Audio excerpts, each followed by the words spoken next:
Twende. Tabata. Ewe mkazi wa Tabata, mkazi wa Segerea na viunga vyake vyote, simama hapa, njoo hapa nikuelezee nini maana ya neno Tabata, lilianza lini na lilitokea wapi. Tabata ni neno la Kizaramo lenye maana ya kuvamia au kupigana. Ilianza kwenye miaka 80 hadi 80, ambapo enzi hizo wazee wetu na mababu zetu walikuwa wanalitumia neno hilo, hasa wazee wa Kizaramo. Kuna historia pia ya ushahidi wa msikiti ambao una zaidi ya miaka 100 ambao uko pale Tabata karibu na Lamu. Lakini pia Tabata ina historia tata, kwa maana historia kama mbili.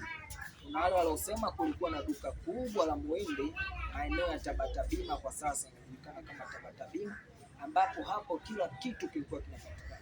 Muhindi huyo inasemekana alifariki miaka 90. Muhindi huyo alikuwa na duka kubwa sana, ambao kwa kipindi hicho ndio ilikuwa duka kubwa na bora lilikuwa inapatikana bidhaa nyingi.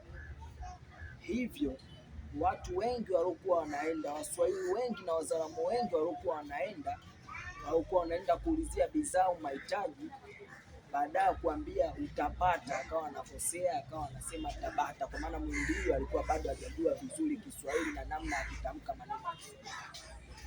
Kwa hiyo baadaye kusema utapata akawa anasema Tabata, kwa maana ya utapata. Likakuwa mpaka leo hii neno hilo linakuwa linatumika, eneo hilo linatumika na kufahamika kama Tabata, kwa maana ya neno ya utapata, ambapo muhindi huyo alikuwa anakosea kutamka kwenye matamshi yake. Historia ya kwanza kama nilivyoelezea, Tabata na neno la Kizaramo lenye maana ya kuvamia au kupigana, ambapo sasa wenyewe Wazaramo wanasema Tabataba, ndio likatoholewa na kuwa Tabata, kwa maana hiyo rahisi kwenye kulitamka.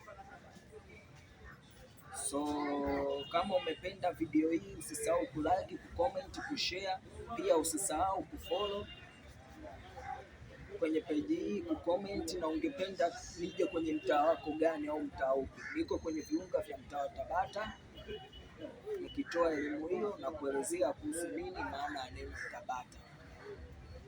Kuangusha komenti yako.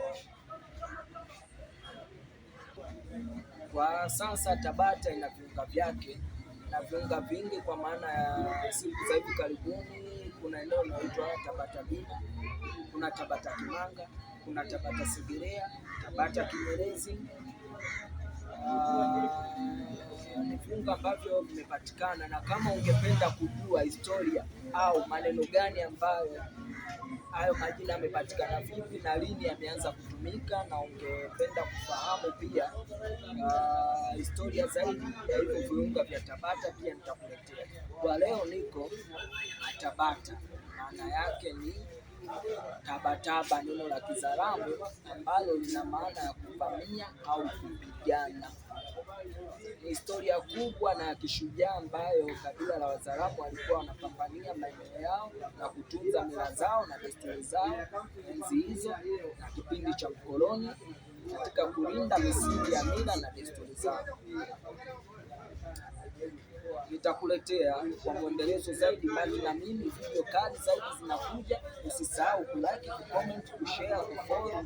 Karibu kwenye akaunti yangu ya YouTube, Instagram, kote nina posti. Karibu Facebook pia, link iko hapo kwenye bio. Karibu na kwenye akaunti yangu ya TikTok. Asante sana, shukuru sana. Pia usisahau kusubscribe kwenye akaunti yangu ya YouTube, like, comment. Hasa zaidi ninakwenda mtaa ambao utakotoa comment nyingi, ndio mtaa ambao nitaingia, kwa maana ndio mtaa utakaofuata. Nitadondoka hapo na kutoa nini maana yake.